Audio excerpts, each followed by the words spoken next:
Hello, good morning, students. Today in 12th class physics, we are starting a very important topic, magnetic field on the axis of magnetic field on the axis of a circular loop. तो बच्चों अब ये लगेगा कि circular loop तो अभी हम लोग कर चुके हैं, लेकिन ये सर्कुलर लूप जो अभी हम लोगों ने लेना है, ये इसके एक्सेस पर हम लोगों को पॉइंट लेना है। अभी तक हम लोगों ने जो पिछले टॉपिक में किया था, ये सर्कुलर करंट कैरिंग लूप लिया था और इसके सेंटर पर अभी हम लोगों ने मैग्नेटिक फील्ड निकाली थी। सर्कुलर करंट कैरिंग लूप के सेंटर पर मैग्नेटिक फील्ड निकाली थी। अब हम लोगों को मैग्नेटिक फील्ड निकालनी है कहां पर? Eight a point which is lying on the axis. अब इसके लिए किस चीज का यूज करेंगे? तो बच्चों आंसर इसका यह है कि अभी हम लोग इसके लिए बायो-सेवर्ट्स लॉ का यूज करेंगे। हम पहले सारे कॉन्सेप्ट्स आपको बताएंगे और फिर धीरे धीरे अभी हम लोग इस टॉपिक पर आएंगे। बायो-सेवर्ट्स लॉ क्या कहता है कि आपको किसी भी करंट कैरिंग कंडक्टर की वजह से मैग्नेटिक फील्ड निकालनी है किसी पॉइंट पर, तो पूरे कंडक्टर की वजह से बायो-सेवर्ट्स लॉ मैग्नेटिक फील्ड नहीं देता। इनफैक्ट हम लोग ये कहते हैं कि Biot Savart's law gives the magnetic field due to a small current element. अगर आपने इस सर्कुलर करंट कैरिंग कॉइल के किसी एक छोटे से एलिमेंट के कारण इस पॉइंट पर मैग्नेटिक फील्ड निकालनी है, तो उसमें बायो-सेवर्ट्स लॉ का यूज कर सकते हैं। तो फिर अगला क्वेश्चन ये है कि भाई अगर आप एक छोटे से एलिमेंट के कारण पी पॉइंट पर मैग्नेटिक फील्ड बता पा रहे हैं, तो पूरे कंडक्टर की वजह से कैसे निकालेंगे? तो इसका आंसर ये है कि भाई एक छोटा सा एलिमेंट लिया, उसके कारण मैग्नेटिक फील्ड निकाली और फिर पूरे कंडक्टर को छोटे छोटे पार्ट्स में डिवाइड किया। हर छोटे पार्ट के कारण रिक्वायर्ड पॉइंट पर मैग्नेटिक फील्ड निकालेंगे और उन सबको ऐड करेंगे। तो बच्चों ऐड कैसे करेंगे? तो आंसर इसका है एडिशन से करेंगे। एडिशन कैसे होगा? इंटीग्रेशन से होगा। अब इंटीग्रेशन में क्या वेक्टर्स को ऐड कर सकते हैं, या वेक्टर्स को अगर कंबाइन करना है तो कैसे कंबाइन करना, ये भी अभी हम लोग इसमें डिस्कस करेंगे। तो अब हम लोग स्टार्ट करते हैं बिल्कुल बेसिक से।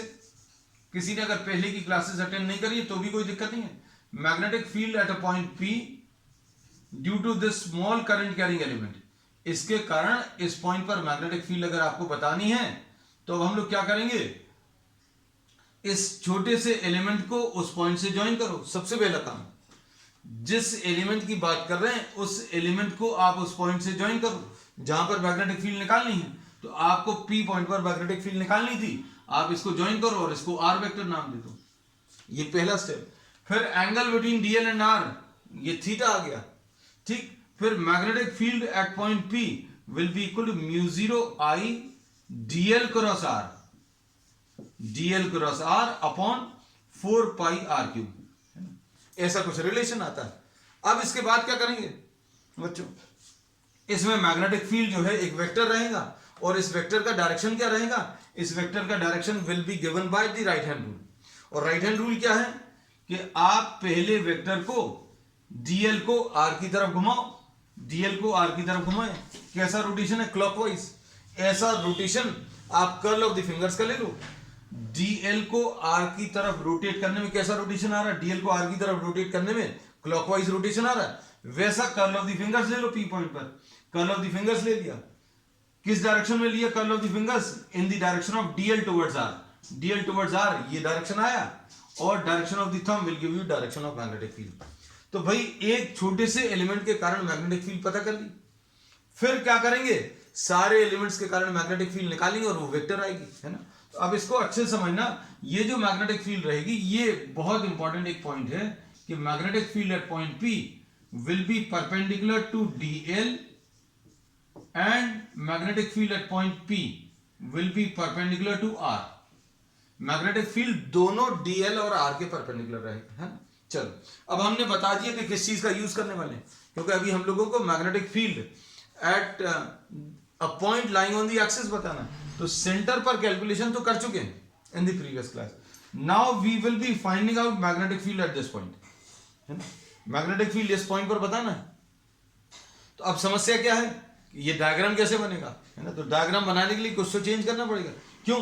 क्योंकि अभी आप क्या करोगे, इस पॉइंट पर मैग्नेटिक फील्ड बतानी है, तो प्रोसेस क्या, एक छोटा सा एलिमेंट लो, छोटे से एलिमेंट के कारण इस पॉइंट पर मैग्नेटिक फील्ड निकालो। फिर ऐसे जितने भी छोटे छोटे एलिमेंट्स हैं सबके कारण मैग्नेटिक फील्ड निकालो इस पॉइंट पर और उन सबको ऐड करो। उनके एडिशन में भी समस्या जाएगी, क्यों? क्योंकि वेक्टर्स को कैसे ऐड करना वो देखना पड़ेगा। अब हम लोग धीरे धीरे करके इन प्रॉब्लम्स को सॉल्व करेंगे। सबसे पहली प्रॉब्लम तो ये है कि अभी हम लोग इस पॉइंट पर मैग्नेटिक फील्ड बतानी है, तो इस डायग्राम को कैसे ड्रॉ करेंगे? तो डायग्राम बच्चों अभी हम आपको ड्रॉ करके दिखा दे रहे हैं। इसमें अब हम लोग क्या कर रहे हैं, we are taking a current carrying loop, ऐसा कुछ है, करंट कैरिंग लूप बच्चों ऐसा कुछ ले लिया। अब इस करंट कैरिंग लूप के कारण, इस करंट कैरिंग लूप के कारण इस पॉइंट P पर आपको मैग्नेटिक फील्ड बतानी है। This is a point which is lying on the axis, है ना। अब इसके लिए क्या करेंगे, हम लोग P पॉइंट पर मैग्नेटिक फील्ड निकालेंगे due to a small element. We will be considering what, a small element. अब इसमें इमेजिन करना, बहुत सारी चीजें बच्चों इमेजिनेशन से आएंगी, और इमेजिनेशन आप जितना अच्छा कर पाओगे उतना ज्यादा अच्छे से चीजों को समझ पाओगे, है ना। तो अब हम लोगों ने इसमें ये बोला कि आपको ये एक करंट कैरिंग लूप दिया है, इसमें करंट बच्चों, करंट इज I और इसका रेडियस बच्चों R है, और distance of the point P from the centre ये x ले लिया, है ना। तो ये डिस्टेंस अभी हम लोगों ने x ले लिया। अब इसके कारण मैग्नेटिक फील्ड बतानी है, तो अब इसको अच्छे से समझना। Now you are having what, a ring, a circular ring. ये एक सर्कुलर रिंग बच्चों, एक रिंग लेकर आए हैं ताकि आप अच्छे से इमेजिन कर पाए। अब इसमें इस सर्कुलर करंट कैरिंग लूप के कारण आपको मैग्नेटिक फील्ड बतानी है। किस पॉइंट पर बतानी है बच्चों, ये पॉइंट इमेजिन कर लेना, this is the point, this is a point which lies on the axis. ये याद रखना कि ये इस पेन का जो टिप है, this is the point P। अब इमेजिन कर पा रहे हो, अब आपको मैग्नेटिक फील्ड बतानी है, कहां पर बतानी है, eight a point P। This point P is lying on the axis, ये एक्सिस है। एक्सिस किसको बोल रहे हैं, जो इसके सेंटर से पास हो रही है और इसके प्लेन के परपेंडिकुलर है। अब ऐसा कुछ डायग्राम अभी हम लोग ड्रॉ करने वाले हैं, इमेजिन कर पा रहे हैं। इसमें ये ऐसा कुछ डायग्राम है, तो डायग्राम ऐसे ही दिखेगा आपको। ये अभी हम लोगों ने क्या किया है, this is the circular current carrying loop which is drawn. अब इसमें करंट कैसा आ रहा है, इमेजिन करना, यहां पर करंट इस पॉइंट पर बाहर की तरफ आ रहा है, यहां पर करंट अंदर की तरफ आ रहा है, तो यहां पर करंट बाहर की तरफ, तो सभी जगह अभी हम लोगों ने करंट का डायरेक्शन अभी हम लोग मार्क कर देंगे, और we will be considering one small point, है ना। अब देखो अच्छे से, अब हम लोग इसमें क्या कर रहे हैं बच्चों, ध्यान से देखना। We will be marking the direction of current, we are taking a small element. हम लोगों ने यहां पर एक छोटा सा एलिमेंट ले लिया, इस छोटे से एलिमेंट की लेंथ अभी हम लोगों ने मार्क कर ली dl, और इसमें करंट का डायरेक्शन बच्चों, करंट का डायरेक्शन कैसा है, बाहर की तरफ है। करंट का डायरेक्शन बच्चों यहां पर कैसा है, बाहर की तरफ है। कैसे समझ में आया, ये देखो अच्छे से, हम लोगों ने इसमें ये बोला, इमेजिन करना कि ये सर्कुलर करंट कैरिंग कॉइल है, और इसके इस P पॉइंट पर ये डायग्राम ऐसा कुछ ड्रॉ किया हुआ है। आपको इमेजिन अच्छे से हो जाए, इसलिए अभी हम आपको बिल्कुल 3 डायमेंशन विजुअलाइजेशन या इमेजिनेशन करवा रहे हैं। इसमें बच्चों ये वाला पॉइंट P कौन सा, पॉइंट P जो है ये वाला टिप है, this is the point P, है ना। अब ये डायग्राम है, अब यहां पर आपको एक छोटा सा एलिमेंट लेना है, कहां पर, इस पॉइंट पर एक छोटा सा एलिमेंट लेना है। अगर इसमें करंट ऐसा कुछ आ रहा है, तो इस पॉइंट पर at the top most point current का डायरेक्शन बाहर की तरफ होगा। करंट का डायरेक्शन बच्चों कैसा होगा, बाहर की तरफ। अब अगला काम क्या है, ये छोटा सा एलिमेंट लिया, इस छोटे से एलिमेंट में करंट बाहर की तरफ आ रहा है, ये देखो, ये और ज्यादा अच्छा है। ये देखो, ये छोटा सा करंट कैरिंग एलिमेंट, ये छोटा सा एलिमेंट अगर हमें यहां पर लेना है, तो ये अलग से दिखाया हुआ है।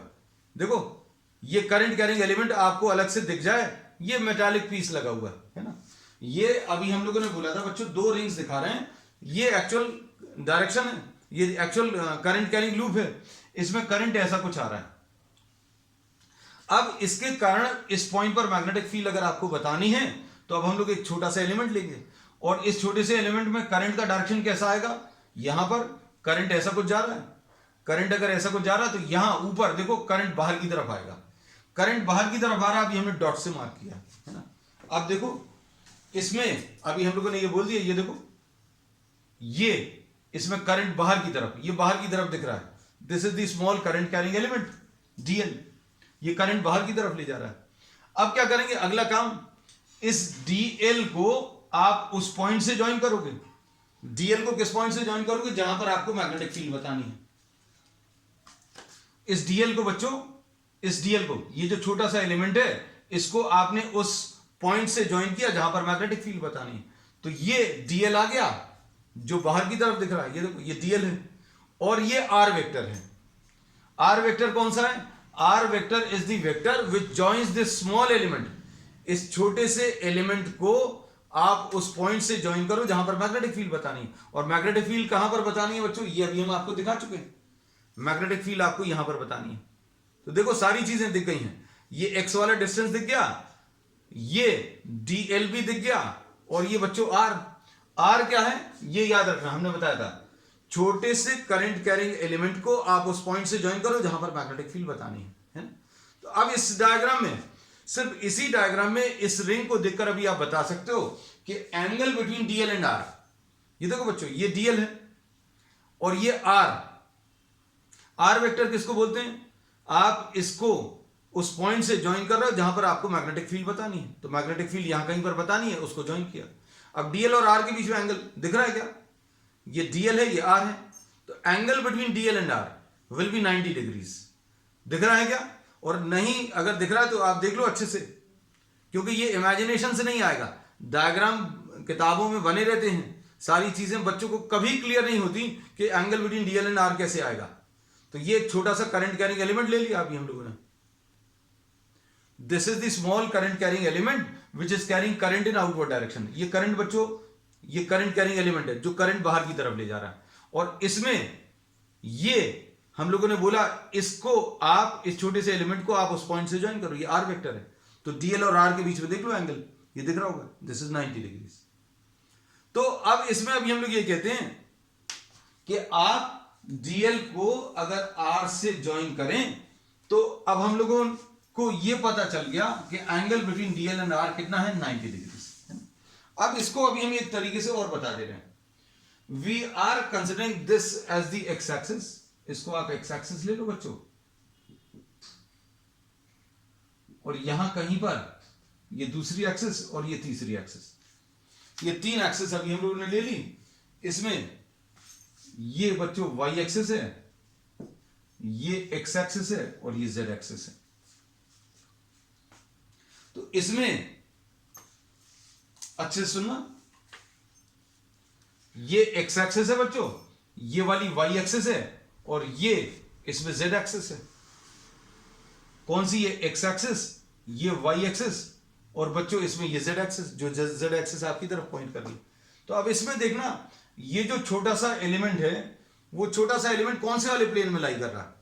हम लोगों ने बोला ये वाई एक्सिस, ये जेड एक्सिस, ये वाई एक्सिस, ये Z axis.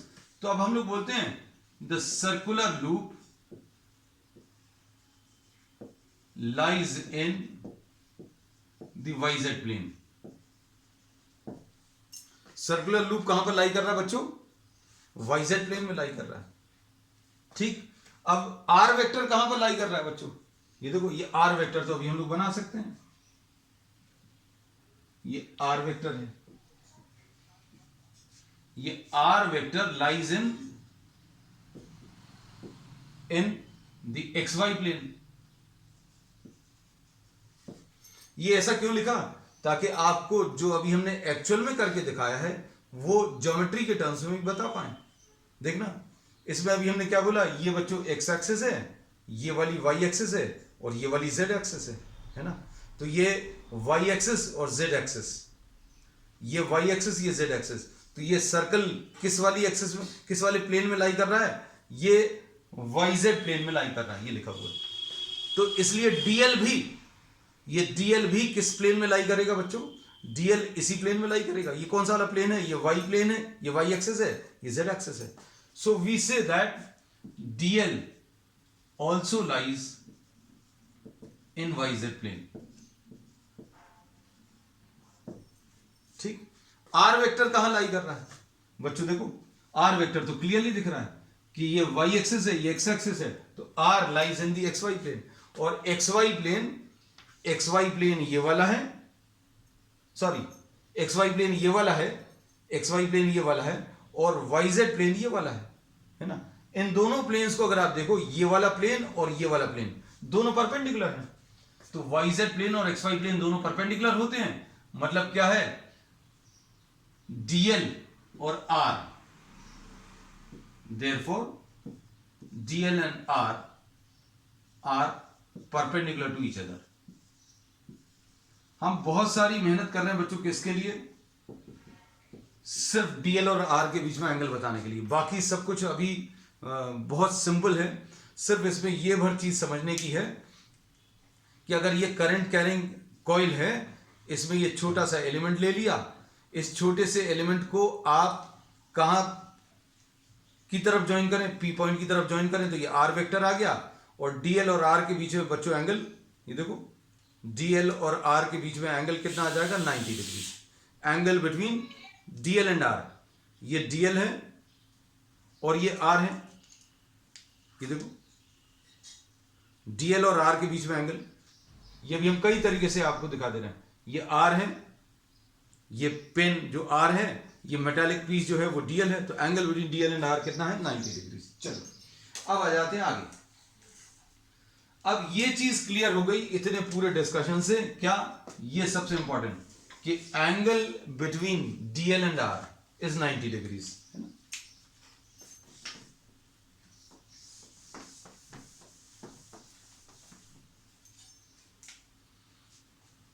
DL lies in what?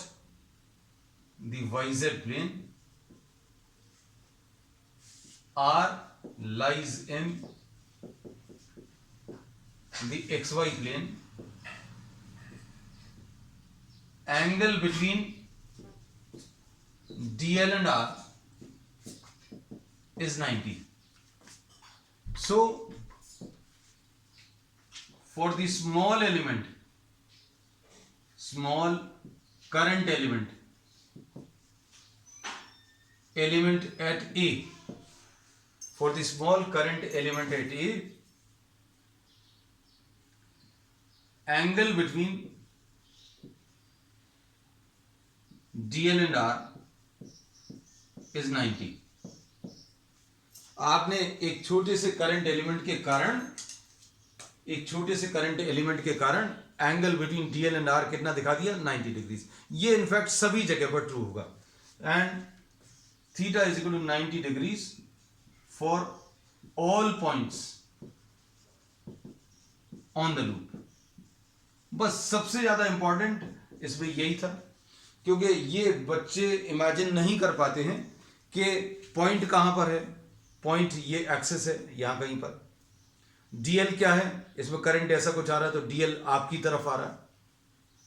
Are, इसको आप उस पॉइंट से ज्वाइन करो जहां पर मैग्नेटिक फील्ड बताना है, तो angle between DL and R will be what, 90 degrees है। तो अब हम लोग इसमें ये बोलते हैं theta is equal to 90 degrees for all the points on the loop. अब magnetic field at point P due to the element at A, P point पर मैग्नेटिक फील्ड ए पर एलिमेंट के कारण कितना आ जाएगा, μ0 I dl साइन 90, या पूरा इसको लिख ले रहे हैं dl cross r divided by बच्चों कितना आ जाएगा 4 पाई r3, है ना। तो ये कितना आ जाएगा, dBPA will be equal to μ0 I dl sine dl into r into sine 90 upon 4 pi r3, ऐसा कुछ आया। ठीक, अब देखो इसमें साइन 90 की वैल्यू तो 1 आ जाएगी, एक आर कैंसिल हो जाएगा, तो magnetic field at point P due to the small element at A, ये आ जाएगा μ0 I dl upon 4 pi r square. ठीक है, अब r स्क्वायर की बच्चों वैल्यू रख लो। r स्क्वायर की वैल्यू क्या रखोगी बच्चों, देखो ध्यान से, r square will be equal to X square plus R square, ऐसा कुछ कह सकते हैं। R square will be equal to X square plus R square, तो यह आ जाएगा μ0 I dl upon 4 pi X square plus R square. ठीक, समझ आ रही बातें। अब देखो अच्छे से, ये magnetic field at point P due to the small element at A. अब इसका डायरेक्शन क्या आएगा बच्चों? अब इमेजिन तो कर पा रहे हो सारी चीजें कि यहाँ पर करंट कैरिंग एलिमेंट करंट बाहर की तरफ ले जा रहा है, करंट इसमें बाहर की तरफ आ रहा है यहाँ पर, है ना। ये अभी हम बार बार इसी को दिखा दे रहे हैं। ये देखो, ये डीएल ये है, आर कौन सा वेक्टर है? ये आर वेक्टर ये है ना। अब क्या करेंगे, डीएल बच्चों ऐसा है, आर ऐसा है, और आपको अगर इस पॉइंट पर मैग्नेटिक फील्ड बतानी है तो कैसे बताएंगे, डायरेक्शन कैसे बताएंगे? डीएल को आप आर की तरफ घुमाओ, ये डीएल वेक्टर है, ये आर वेक्टर है। ये डीएल है बच्चों बाहर की तरफ, डीएल बच्चों बाहर की तरफ है, और इस डीएल को अभी आपको किसकी तरफ घुमाना है? आर की तरफ। डीएल को अभी हम लोग, ये डीएल है, डीएल का डायरेक्शन क्या होता है बच्चों? वही जो करंट का डायरेक्शन होता है। तो करंट इसमें बाहर की तरफ निकल रहा है, तो ये डीएल का डायरेक्शन है और ये आर है। तो इसमें अगर डीएल को आर की तरफ घुमाओगे तो ये direction of thumb will give you what? The direction of magnetic field. तो मैग्नेटिक फील्ड बच्चों कैसा आएगा? मैग्नेटिक फील्ड यहां पर ऐसा कुछ आएगा। अभी हमने इसके परपेंडिकुलर क्यों बनाया, इसका रीजन अभी हमने स्टार्टिंग में ही लिख दिया था और लिखा हुआ है, रब नहीं किया। ये मैग्नेटिक फील्ड का डायरेक्शन कैसा रहेगा? परपेंडिकुलर टू डीएल रहेगा और perpendicular to D R, sorry perpendicular to R. Magnetic field will be perpendicular to DL. ये जो मैग्नेटिक फील्ड अभी हम लोग बताएंगे बच्चों, ये आर के परपेंडिकुलर रहेगा। ये डीएल है बच्चों, ये डीएल है, ये आर है, तो डीएल को आप आर की तरफ घुमाओ तो इसके परपेंडिकुलर, यहां कहीं पर इसके परपेंडिकुलर आएगा, है ना। तो अब हम लोगों ने मैग्नेटिक फील्ड का डायरेक्शन निकाल लिया, ठीक है। धीरे धीरे एक एक स्टेप आगे बढ़ते जा रहे हैं। तो अब हम लोगों ने क्या बोला था? करंट कैरिंग लूप के कारण एक्सिस पर किसी पॉइंट पर मैग्नेटिक फील्ड अगर आपको बतानी है तो क्या करोगे? सबसे पहले एक छोटा सा एलिमेंट लोगे, उस छोटे से एलिमेंट के कारण मैग्नेटिक फील्ड निकालोगे, मैग्नेटिक फील्ड निकाल ली, फिर उसका डायरेक्शन निकालोगे, डायरेक्शन निकाल लिया। अब अगला काम क्या है? अब अगला काम है ऐसे जितने भी छोटे छोटे एलिमेंट्स हैं, मतलब क्या किया आपने? इस करंट कैरिंग लूप को छोटे छोटे पार्ट्स में डिवाइड किया। हर छोटे पार्ट के कारण यहां पर मैग्नेटिक फील्ड निकाली, हर छोटे पार्ट के कारण अभी हम लोगों ने कहां पर? यहां पर मैग्नेटिक फील्ड निकाली। और ऐसी जितनी भी मैग्नेटिक फील्ड आई हैं उन सभी को आप ऐड कर लो।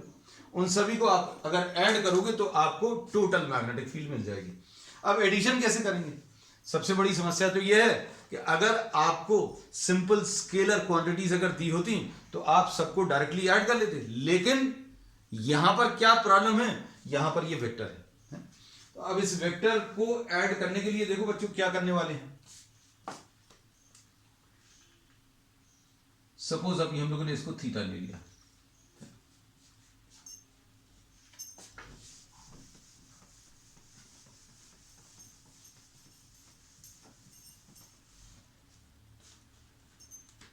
इसको अभी हम लोगों ने थीटा ले लिया। अब इसमें ध्यान से सुनना, यहां पर करंट ऐसा कुछ आ रहा है, यहां पर बाहर की तरफ, इसलिए डॉट मार्क किया, ठीक है। और ये इसको इस पॉइंट से ज्वाइन किया तो ये आर वेक्टर आ गया। अब आर के परपेंडिकुलर ये डी भी आ गया, है ना। अब इस एंगल को अभी हम लोग थीटा ले रहे हैं। तो अगर आपको इस पॉइंट पी पर मैग्नेटिक फील्ड ऐड करनी है तो मैग्नेटिक फील्ड ऐड करने के लिए अभी हम लोग इसके कंपोनेंट्स निकाल रहे हैं। और ये कंपोनेंट्स कौन से आएंगे बच्चों? डीबीपीए, ये कॉस थीटा आएगा, और ये वाला कंपोनेंट बच्चों कितना आएगा? डीबीपीए साइन थीटा। इसको थीटा नहीं लिख रहे हैं, इसको अभी हम लोग अल्फा लिख ले रहे हैं ना, क्योंकि थीटा ऑलरेडी एक प्रॉब्लम में था तो कंफ्यूजन नहीं हो जाए। डीबीपीए साइन अल्फा, ऐसा। अब हम लोग क्या बोलते हैं? नेट मैग्नेटिक फील्ड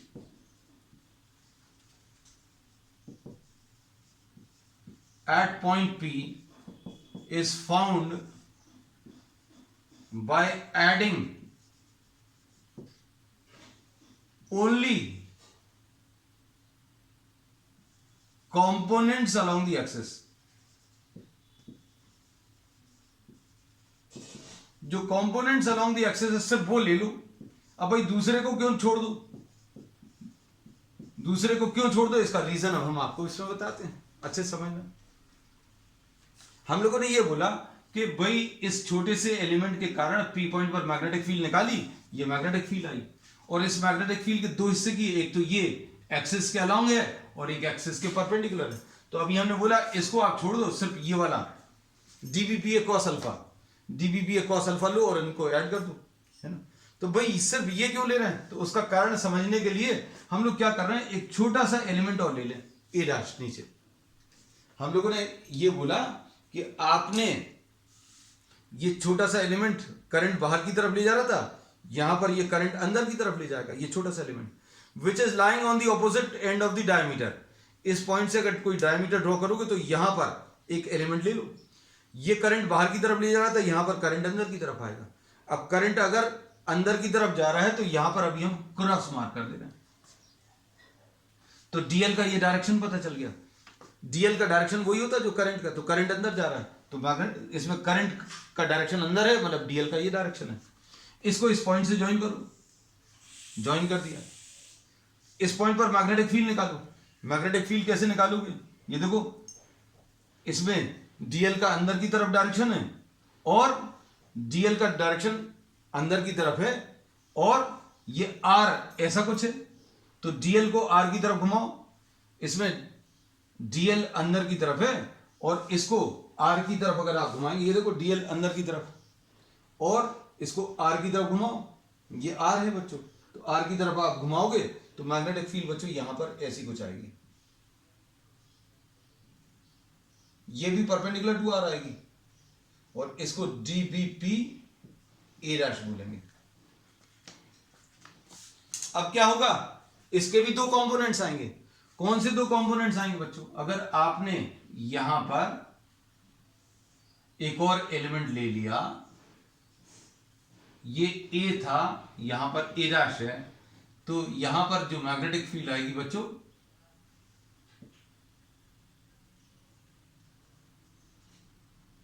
थोड़ा सा अच्छे से ड्रॉ कर दें,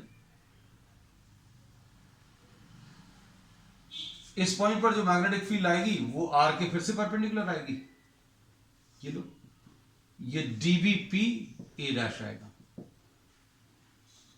ये डीबीपी ए था, ये डीबीपी ए डैश। अब इसके भी दो कंपोनेंट्स आएंगे, कौन सा, एक ये वाला आएगा और एक ये वाला। तो इसके जो कंपोनेंट्स आएंगे perpendicular to the axis, perpendicular to the axis, ये वाला इस वाले को कैंसिल कर देगा। तो अब हम लोग इसमें क्या लिख दे रहे हैं, ये समझाने के लिए, magnetic the components of magnetic field perpendicular to the axis dBPA sin alpha gets cancelled by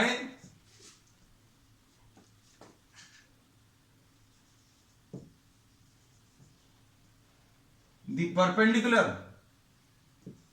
component due to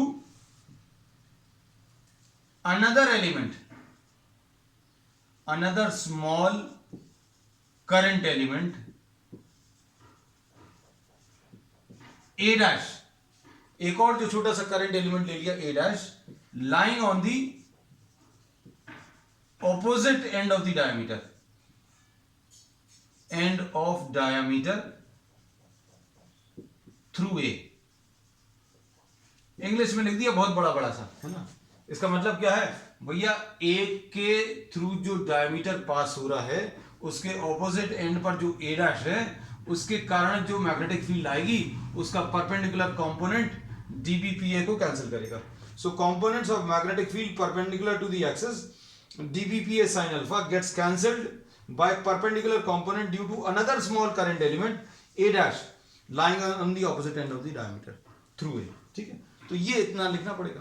तो अब ये पता चल गया, क्या पता चला कि भाई पहले तो छोटे से एलिमेंट के कारण मैग्नेटिक फील्ड निकालो, है ना बच्चों। ये रब कर दे रहे हैं क्योंकि अब हमारे पास स्पेस जो है वो कम है थोड़ी, तो इसी का बार बार यूज करना है, तो ये वाला डायग्राम रब कर दे रहे हैं क्योंकि बन गया है एक ऊपर। तो अब हम लोग क्या बोलेंगे, net magnetic field eight P is obtained by adding only what components along the axis.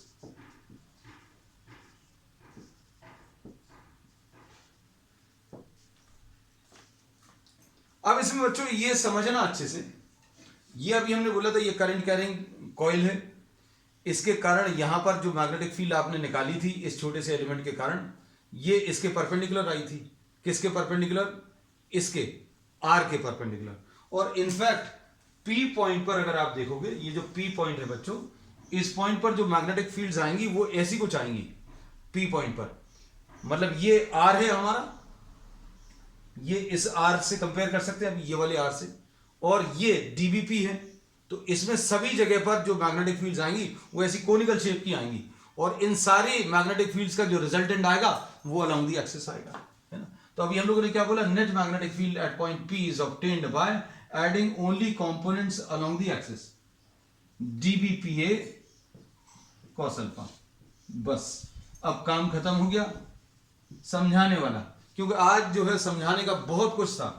तो magnetic field at point P will be equal to integration of DBPA cos alpha. Value रख लो डीबीपीए की value, ये कितनी थी? Mu 0 I DL upon 4 pi R square, ऐसा कुछ था, है ना। कॉस अल्फा कितना आ जाएगा बच्चों? अब देखो अल्फा, ध्यान से देखना, इसमें अगर ये वाला एंगल अल्फा है, इसको तो रब कर दें आप, क्योंकि इसकी जरूरत नहीं है, सिर्फ समझाने के लिए लिखा था, कंफ्यूजन नहीं हो unnecessary. We are rubbing the extra parts. अब इसमें ये एंगल अगर अल्फा है तो बच्चों ये कितना आ जाएगा? अच्छे समझना, ये अल्फा है तो ये 90 माइनस अल्फा। अब इसके परपेंडिकुलर ये वाली लाइन है, तो बच्चों अगर ये 90 माइनस अल्फा है तो ये अल्फा आ जाएगा, और अगर ये अल्फा है तो ये वाला 90 माइनस अल्फा आएगा। ज्योमेट्री है बच्चों, बहुत ज्यादा परेशान नहीं होना, इसको अल्फा। और जो बायो स्टूडेंट्स हैं उनको इतना भी नहीं दिमाग लगाना भाई, इन दो लाइंस के बीच में, कौन सी वाली? ये वाली दो लाइंस के बीच में एंगल अल्फा है, इनके परपेंडिकुलर जो लाइंस होंगी उनके बीच में भी एंगल अल्फा होगा। बहुत सिंपल भाषा में, इस लाइन के परपेंडिकुलर ये वाली लाइन है, इस लाइन के परपेंडिकुलर ये वाली लाइन, और इसके परपेंडिकुलर ये हॉरिजॉन्टल के परपेंडिकुलर ये वर्टिकल, इन दोनों के बीच में भी एंगल अल्फा बना के बस खत्म हो गया। अब देखो कॉस अल्फा की वैल्यू बच्चों कितनी मिलेगी?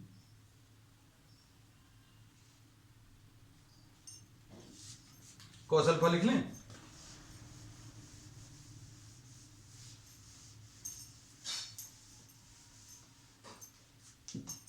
Magnetic field at point P will be equal to mu 0 I DL upon 4 pi R square. Cos alpha कितना आ जाएगा? Cos alpha will be base upon hypotenuse. Base कितना है बच्चों? आर, और हाइपोटेन्यूज कितना है? Small R. तो ये बेस आ गया बच्चों capital R, radius upon small R. तो magnetic field at point P will be mu 0 I upon 4 pi R square की वैल्यू बच्चों कितनी थी? R square will be equal to R square plus X square, ऐसा कुछ था, है ना। तो रख दो value,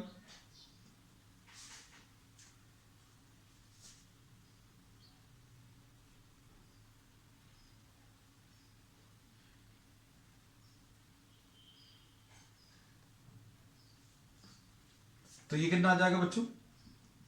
are square plus X square हो गया, और ये कैपिटल आर लिखा हुआ है, स्मॉल आर की वैल्यू फिर से under root of R square plus X square, ऐसा कुछ आ जाएगा। Integration mu 0 I DL, DL छूट गया, तो ये कितना आ जाएगा?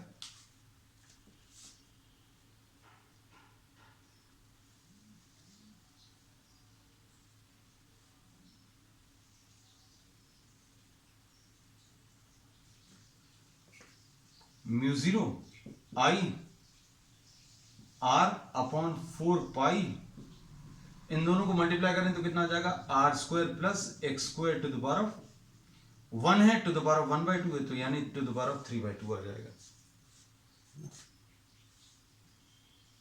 R square plus X square के ऊपर 1 है, यहां पर 1/2 है, और अंदर क्या बचेगा बच्चों? Integration of DL.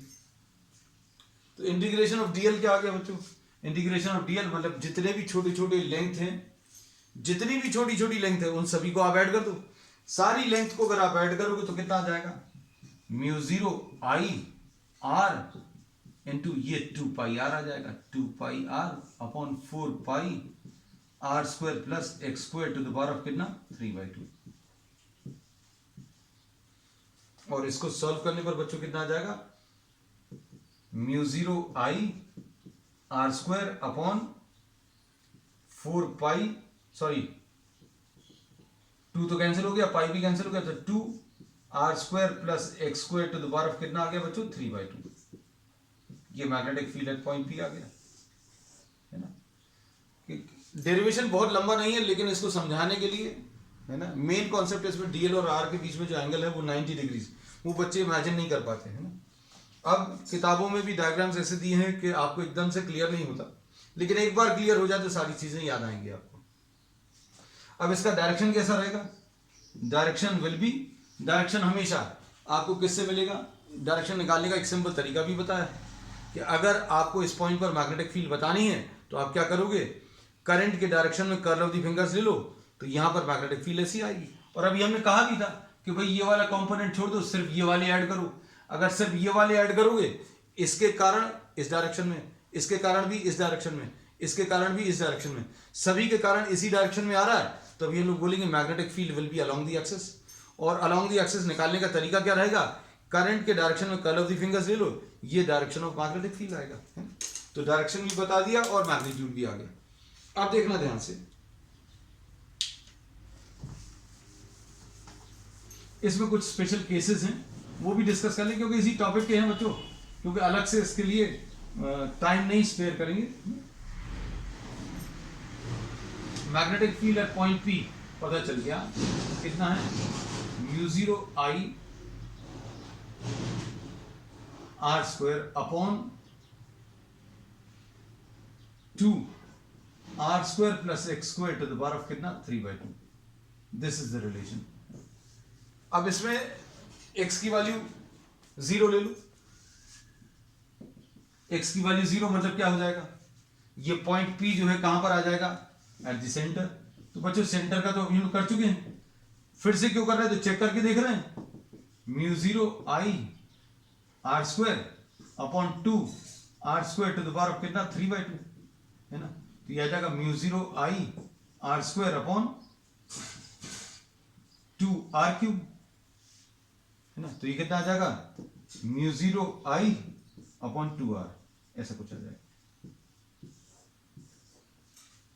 This is what we get, और यही रिलेशन आया था पहले भी, है ना। तो magnetic field at the centre जो है म्यू 0 आई अपॉन 2r, और ये बच्चों मैक्सिमम वैल्यू होती है किसी भी करंट कैरिंग लूप के कारण। मैक्सिमम वैल्यू कहां पर मिलती है, सेंटर पर। क्यों मैक्सिमम है, क्योंकि इसमें x को 0 कर लिया। अब x की अगर आप कुछ वैल्यू लोगे तो डिनोमिनेटर में कुछ नंबर्स आएंगे, और जैसे जैसे आप x बढ़ाओगे, जैसे जैसे आप x बढ़ाओगे तो मैग्नेटिक फील्ड कम होती जाएगी।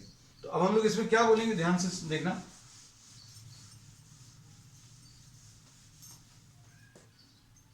If x is increased then BP decreases। Magnetic field at point P जो है डिक्रीज होता जाएगा। अब जब x की वैल्यू इंफिनिटी हो जाएगी, मतलब बहुत ज्यादा दूर, x की वैल्यू जब इंफिनिटी हो जाएगी तो बच्चों नीचे अगर इनफाइनाइट नंबर अगर आ जाए, डिनोमिनेटर में अगर इनफाइनाइट आ जाए, तो मैग्नेटिक फील्ड P पॉइंट पर कितना आ जाएगा, 0, है ना। तो कौन कौन से केसेस ले लिए, एक ये ले लिया, एक ये ले लिया। अब इसके बाद एक केस और ले लें, x is very large as compare to r। x जो है बहुत बड़ा है, इनफाइनाइट नहीं है, लेकिन r के कंपैरिजन में। तो r के कंपैरिजन में अगर बहुत बड़ा है तो किसको निगलेक्ट कर दोगे, r को निगलेक्ट करोगे। कहां पर निगलेक्ट करोगे, जहां पर ऐड हो रहा है, ऊपर मत निगलेक्ट कर देना। मल्टीप्लिकेशन में कभी निगलेक्ट करने का काम नहीं करते। तो क्या करोगे, कुछ बच्चे बोलेंगे कि भाई r को इधर क्यों नहीं निगलेक्ट कर रहे, तो मल्टीप्लिकेशन में निगलेक्ट नहीं करते, है ना, क्योंकि मल्टीप्लिकेशन में छोटे नंबर को अगर आपने निगलेक्ट कर दिया तो आंसर चेंज हो जाएगा। लेकिन एडिशन में भाई एक्स स्क्वायर में आप कुछ जोड़ रहे हो, और वो जो जोड़ रहे हो, जो ऐड कर रहे हो, वो बहुत छोटा है, तो छोड़ दो उसको, तो कितना आ जाएगा, ये इंपॉर्टेंट है। Magnetic field at point P will be equal to mu 0 I R square upon 2 x square to the power 3/2 है ना। तो कितना आ जाएगा बच्चों, देखो magnetic field at point P ये आ जाएगा mu 0 I R square upon कितना आएगा, ध्यान से देखो बच्चों, 2x3, ऐसा कुछ आया। अब देखना इसमें थोड़ा सा चेंजेस करेंगे कुछ चीजों को। क्या चेंज करेंगे देखना, magnetic field at point P mu 0 I into pi R square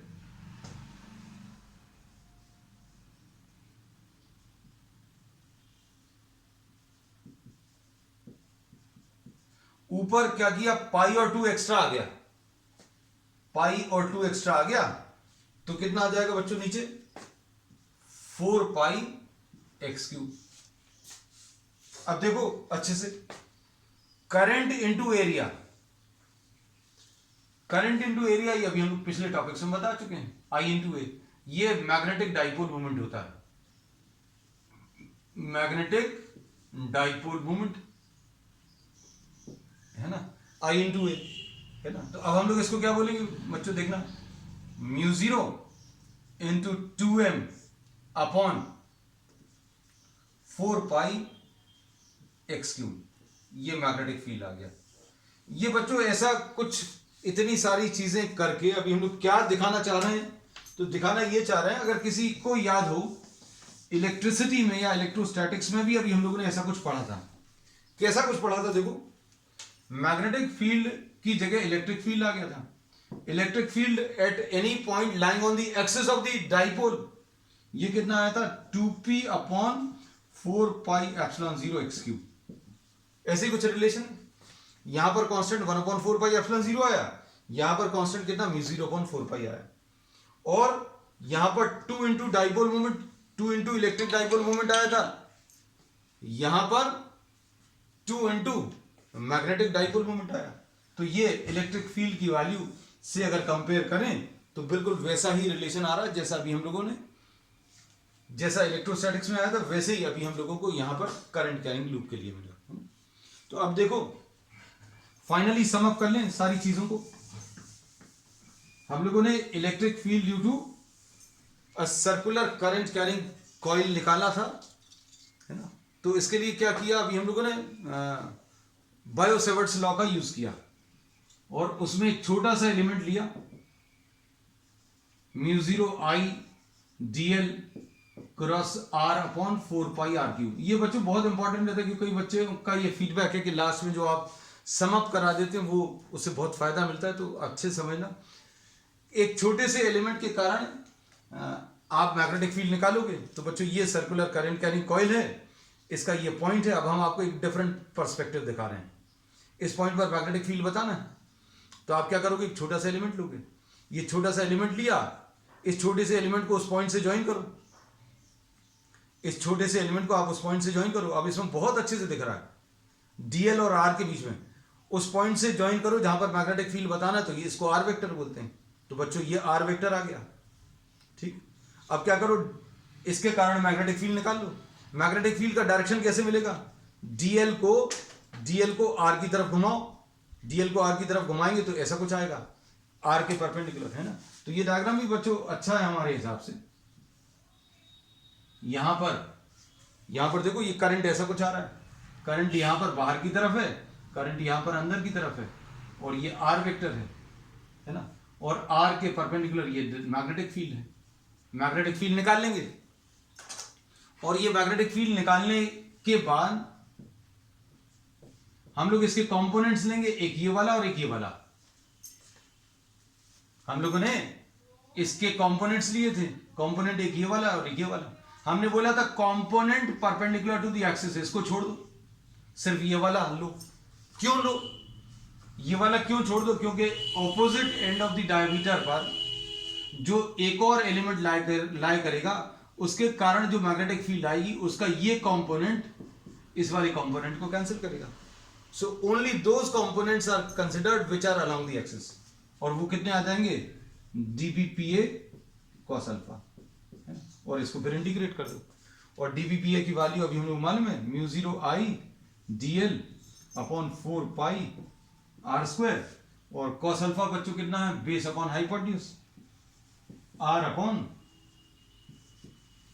ऐसा कुछ आएगा, और integration of dl mu 0 I r तो बाहर ले लिया, 4 पाई आर क्यूब भी बाहर ले लिया, इंटीग्रेशन ऑफ dl मतलब जितनी भी छोटी छोटी लेंथ आई हैं उन सबको आप ऐड करो, सारी छोटी छोटी लेंथ को अगर आप ऐड करोगे तो बच्चों क्या आएगा, 2 पाई आर आ जाएगा इसकी जगह।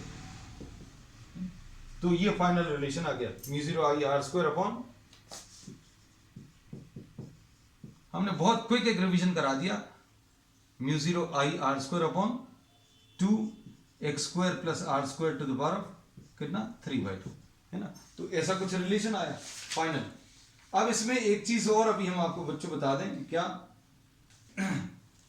कि अगर आप इसका वेरिएशन अगर आप प्लॉट करो बच्चों, यहां कहीं पर आप x ले लो और यहां कहीं पर मैग्नेटिक फील्ड ले लो, है ना? तो अब हम लोग क्या बोलेंगे, x इज इक्वल टू 0 पर मैग्नेटिक फील्ड मैक्सिमम रहती है और इसकी वैल्यू कितनी होती है, म्यू 0 I अपॉन 2r, और जैसे जैसे x की वैल्यू बढ़ेगी तो ये कम होती जाएगी, दोनों तरफ कम होगी, मतलब आप इस तरफ भी मैग्नेटिक फील्ड निकालोगे तो भी कम होती जाएगी और इस तरफ निकालोगे तो भी कम होती जाएगी। So this is what the variation of magnetic field with the distance. तो चलो बच्चों अब आज के लिए इतना ही, we will continue with some numericals based on this topic on the next one. That's all for today.